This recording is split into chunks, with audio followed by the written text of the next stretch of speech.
नमस्कार, मैं दौलत शर्मा और आप देखना शुरू कर चुके हैं SPN 9 न्यूज़।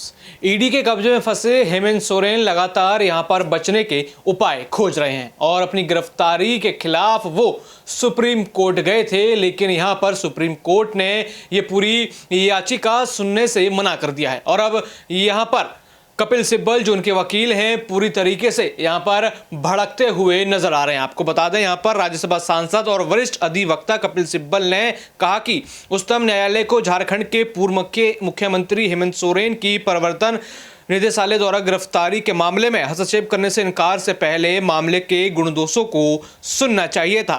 सिब्बल ने इसी के साथ ही अदालत से इसको लेकर मानदंड तय करने का आग्रह भी किया कि लोगों को उसका रुख कब यहाँ पर करना चाहिए।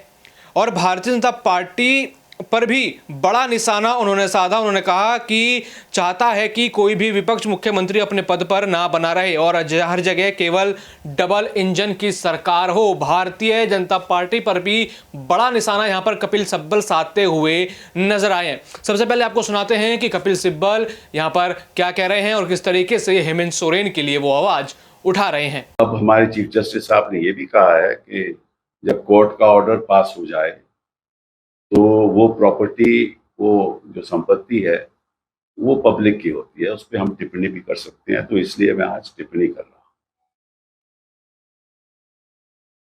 केवल हमें ये जानकारी मिलनी चाहिए कोर्ट के द्वारा कि किस मैटर्स में हमें यहाँ आना चाहिए और किस मैटर्स में हम नहीं आ सकते, क्योंकि हम लोगों को नहीं मालूम रहता कि अगर हम ऐसी याचिका डालेंगे कि सुप्रीम कोर्ट इस पे चर्चा करेगी, एडमिट करेगी, नहीं करेगी। हमें तो इतिहास का मालूम है, हमें ये भी मालूम है कि आर्टिकल 32 हमारा एक फंडामेंटल राइट है, फंडामेंटल राइट के चैप्टर में है। और मैं आज जनता के सामने कुछ बातें रखना चाहता हूं जिससे साफ जाहिर हो जाएगा कि सुप्रीम कोर्ट को कोई ना कोई सिस्टम बनाना चाहिए, कोई पॉलिसी, कोई नीति बनानी चाहिए जिसके आधार पे जनता को मालूम हो कि कब सुप्रीम कोर्ट आए और कब नहीं आए। मैं आपको कुछ उदाहरण देता हूं।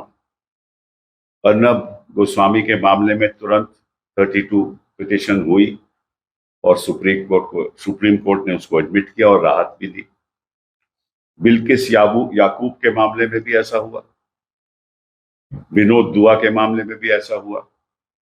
मधुले में, मैं पुरानी बात कर रहा हूं, वर्सेस स्टेट ऑफ महाराष्ट्र, वो कॉन्स्टिट्यूशन बेंच ने सुना।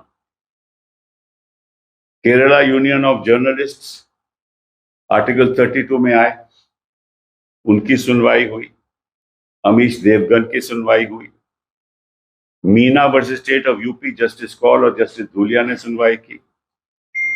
और सबसे ताज्जुब की बात यह है कि इन्फोर्समेंट डायरेक्टरेट आर्टिकल 32 में आई। अब बताइए, इन्फोर्समेंट डायरेक्टर को तो आर्टिकल 32 का राइट है नहीं, वो तो एक मानव अधिकार। तो सुना आपने यहाँ पर कि किस तरीके से कपिल सिब्बल बीजेपी पर निशाना साध रहे हैं। साथ ही साथ यहाँ पर कोर्ट ने जिस तरीके से यहाँ पर इनकार किया उसको लेकर भी कई बात वो यहाँ पर कहते हुए नजर यहाँ पर आ रहे हैं। आपको बता दें, न्यायमूर्ति संजीव खन्ना, न्यायमूर्ति MS सुदरेश और न्यायमूर्ति बेला M त्रिवेदी की पीठ ने झारखंड मुक्ति मोर्चा नेता सोरेन की ओर से पेश वरिष्ठ अधिवक्ता कपिल सिब्बल और अभिषेक सिंघवी से राहत के लिए उच्च न्यायालय जाने को कहा है, हाई कोर्ट जाने को यहाँ पर कहा है। सीधा यहाँ पर सुप्रीम कोर्ट में अपनी बात जो है हेमंत सोरेन ने रखी थी, लेकिन सुनने से इनकार कर दिया गया, जिसके बाद कपिल सिब्बल बुरी तरीके से विफर गए। और अब देखना होगा कि क्या वो हाईकोर्ट जाते हैं या फिर कोई और तरीका यहां पर भारतीय जनता पार्टी को जवाब देने के लिए अपनाते हैं।